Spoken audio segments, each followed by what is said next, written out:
Welcome to Flashpoints. I'm Jeff Pegues, joined by Juan Zarate, CBS News senior national security analyst. In Yemen, the Houthi fighters continue to gain ground despite these Saudi-led airstrikes. What's next there? Well, the civil war continues to unfold, and as you indicated, Jeff, the Houthis are marching toward and threatening Aden, which is really the adopted home of the prior government and the Sunni-backed government that the Saudis and others are now part of defending.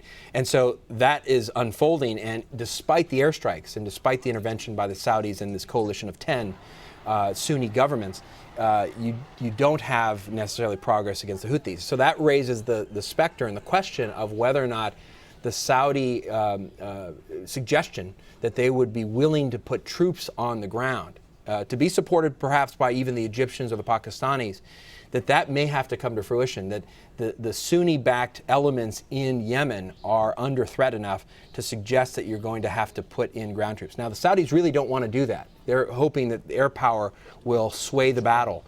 But the reality is the Houthis are a vicious fighting force. They've taken a vast swath of territory, and they've moved further into the south than anyone had anticipated, and now are threatening the southern port city of Aden.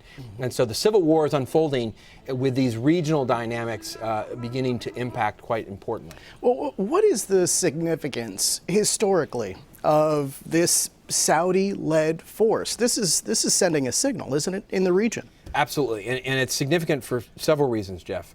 One, it sets the battle lines between the Sunni-backed forces that is represented by this coalition, Saudi Arabia, not just the Gulf monarchies, and not even just the other monarchies like Jordan and Morocco, but the big Sunni players, Pakistan and Egypt. It sets that coalition up against Iran, which is backing the Houthis, and where these countries, the Saudi-led coalition, see Iranian influence growing. See it growing not just in Yemen, but in Syria and Lebanon, in Bahrain, even in eastern Saudi Arabia. That's a threat. That's a threat to these countries, and they see it as a direct threat. And so this is a manifestation of the battle lines that have been sort of occurring under the radar screen and happening in different parts of the world. But this is happening in force, and it's manifest in Yemen. Well, how much influence do you think the Obama administration, the U.S. government had in pushing the Saudis to create this coalition?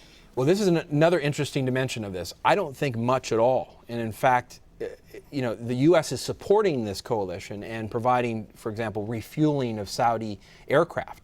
But the reality is this is largely a Saudi-led effort. Now, keep in mind, the Saudis had engaged in airstrikes against the Houthis several years ago when they were approaching the Saudi border. So the Saudis know how to take care of themselves when they need to. But this is interesting because it's a coalition of the willing without the U.S. leading it, and frankly, without the U.S. being a partner of it.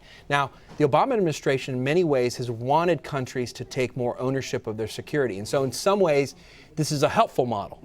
In other ways, this is dangerous because the moment that the U.S. isn't leading, isn't guiding, isn't shaping a coalition, you're now leaving the battlefield and the geopolitics to other players. And to a certain extent, we have some influence over it. But well, these are allies, though, right? These are allies, but they may not listen to us at the end of the day. And keep in mind, Jeff, you've had Sunni Arab allies taking action on their own without coordinating with the U.S. and perhaps outside of the bounds of what the U.S. is comfortable with. The Egyptians and the Emiratis, for example, attacking in Libya a couple of years ago.